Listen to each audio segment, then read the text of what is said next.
Assalamualaikum warahmatullahi wabarakatuh.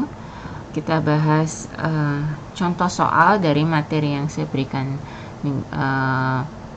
hari Senin kemarin, yaitu mengenai kalor, ya. Yang dibagi 3 menjadi suhu, kalor, dan pemuaian. Nah, jadi di sini ada soal-soal, kita kerjakan langsung. Misalnya, yang pertama, suhu air mendidih, ya. Suhu air mendidih itu adalah 100 derajat Celcius. Oke. Kemudian pilihan yang lainnya apa? Jadi ini pilihan yang betul, ya. Pilihan lainnya 0 derajat Celcius itu suhu air membeku menjadi es. Kemudian 28 derajat Celcius itu suhu ruang, ya, suhu ruang seperti di Jakarta ini. Di ruang maksudnya di dalam rumah, dalam ruangan yang tidak ber-AC, ya. Kalau ber-AC kan tergantung AC-nya di set berapa. Itu kalau tidak pakai AC di Jakarta jam-jam segini nggak begitu panas, nggak begitu dingin, sekitar 28 derajat Celcius, antara 25 sampai 28. Jadi jawabannya suhu air mendidih adalah 100 derajat Celcius, ya. Oke, kemudian nah ini tadi suhu di dalam ruangan yang tidak ber-AC. Di sini maksudnya saya tambahkan di daerah tropis gitu, ya. Di di Jakarta gitulah. Di Jakarta adalah sekitar 28 derajat Celcius. Oke. Kemudian suhu tubuh manusia sehat. Nah, di sini yang beda itu bukan angka-angkanya. Angka-angkanya sama, tapi beda satuannya, satuan derajatnya. Yang pertama 36 Kelvin. Kemudian 36 derajat Reaumur, 36 derajat Celcius atau 36 derajat Fahrenheit. Nah, yang jelas yang biasa dipakai di Indonesia adalah 36 derajat Celcius, dan adalah derajat Celcius maksud saya. Dan suhu tubuh manusia sehat, ya, adalah 36 derajat Celcius. Ingat bahwa Kelvin yang dipakai di fisika itu selain derajat Celcius, tapi lebih banyak digunakan Kelvin sebenarnya. Ini bukannya kelupaan derajatnya, tapi karena memang Kelvin itu biasanya tidak pakai derajat yang bulat-bulat kecil ini. Derajat Reaumur itu biasanya hanya di percobaan saja. Kemudian derajat Fahrenheit itu banyak digunakan di negara-negara lain. Indonesia tidak pakai Fahrenheit. Kemudian berikutnya kalor. Aliran perpindahan kalor secara alami, maksudnya enggak dipanasin, enggak dialiri listrik dan sebagainya.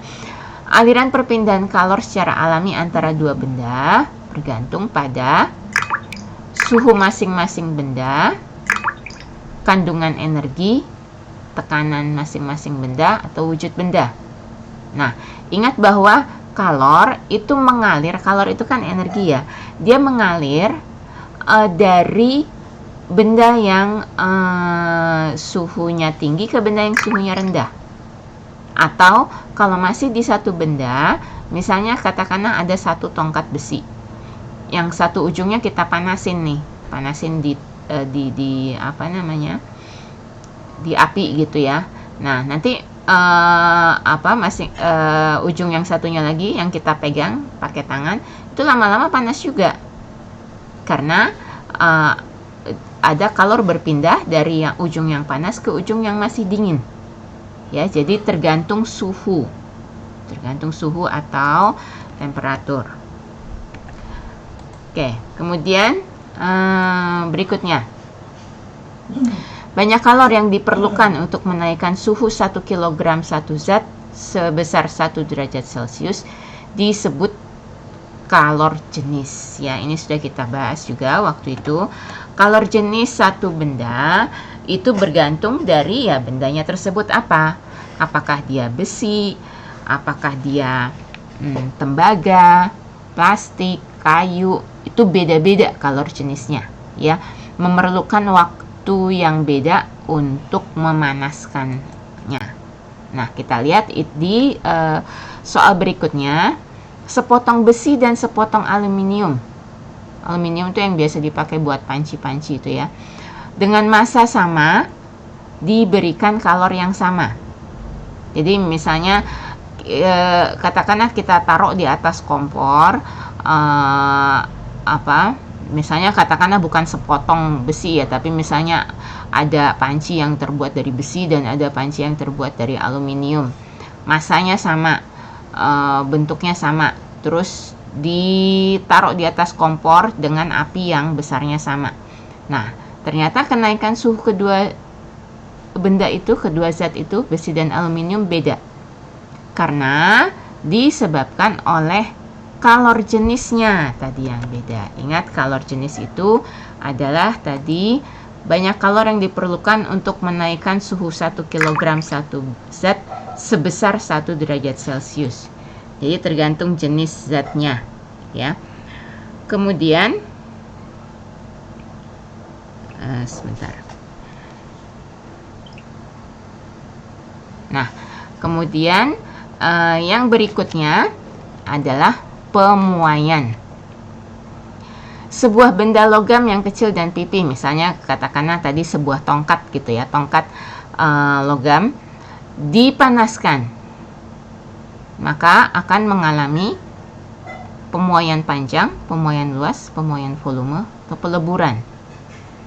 Oke, kalau misalnya panas banget ya mungkin saja dia akan melebur gitu ya.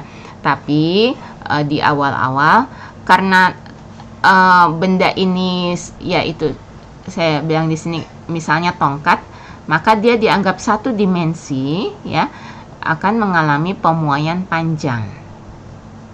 Oke, tentunya jangan mentang-mentang gitu terus kalian coba pegang satu tongkat besi terus dibakar satu ujungnya mengharapkan tambah panjang, berasa kelihatan tambah panjangnya, enggak juga ya, karena tergantung kalor jenisnya itu, dan kalor jenis sebenarnya cukup kecil.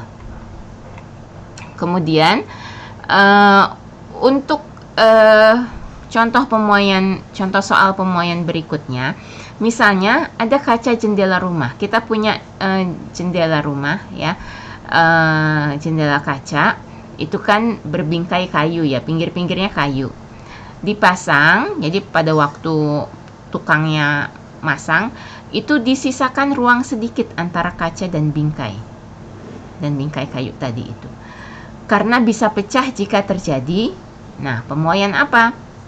Volume, luas, panjang, atau dia menguap. Ya, yang jelas volume, ya kalau kita bayangkan kaca jendela itu kan dia nggak terlalu tebal ya, jadi dianggap 2 dimensi. Jadi bukan pemuaian volume itu kan 3 dimensi. Pemuaian luas, ya, jadi dia punya panjang dan lebar, atau mungkin sama kali panjang sama lebarnya nggak masalah. Tapi karena dia dianggap 2 dimensi, ya, ada panjang ada lebar, maka dia mengalami pemuaian luas. Bukan pemuaian panjang karena tadi ada panjang dan lebar. Kalau kayak tongkat tadi kan cuma ukurannya kan cuma panjang aja. Nah, ini ada 2 ukurannya, panjang sama lebar. Jadi pemuaian luas. Ya. Itu bisa pecah kalau tukangnya masangnya itu pas-pasan banget kaca sama bingkai, karena lebih cepat memuai kaca dibanding kayu. Ya, bingkainya kan biasa kayu. Jadi dia udah tambah besar tapi si kayu masih tetap aja ya udah pecah. Ya. Kemudian nomor terakhir, jika pemuaian menyebabkan benda bertambah besar, penyusutan mengakibatkan benda kecuali, nah hati-hati dengan soal kecuali. Dengan soal kecuali kita pilih jawaban yang salah justru. Ya. Penyusutan itu kebalikan dari pemuaian. Ya, jadi kalau pemuaian itu dia bertambah panjang, bertambah besar, bertambah luas, volumenya juga bertambah. Kalau penyusutan, ya, justru dia akan bertambah pendek, bertambah kecil. Wadahnya pecah belum tentu bertambah sedikit, ya. Jadi wadahnya pecah ini justru kalau memuai, ya. Kalau misalnya ada cairan di botol terus dipanaskan, cairannya memuai lebih cepat dibandingkan botolnya, itu bisa menyebabkan wadahnya pecah, ya. Jadi karena di sini kita cari yang salah, karena ada kata kecuali, maka jawabannya adalah yang wadahnya pecah. Oke, sekian untuk contoh-contoh soal kali ini. Terima kasih. Wassalamualaikum warahmatullahi wabarakatuh.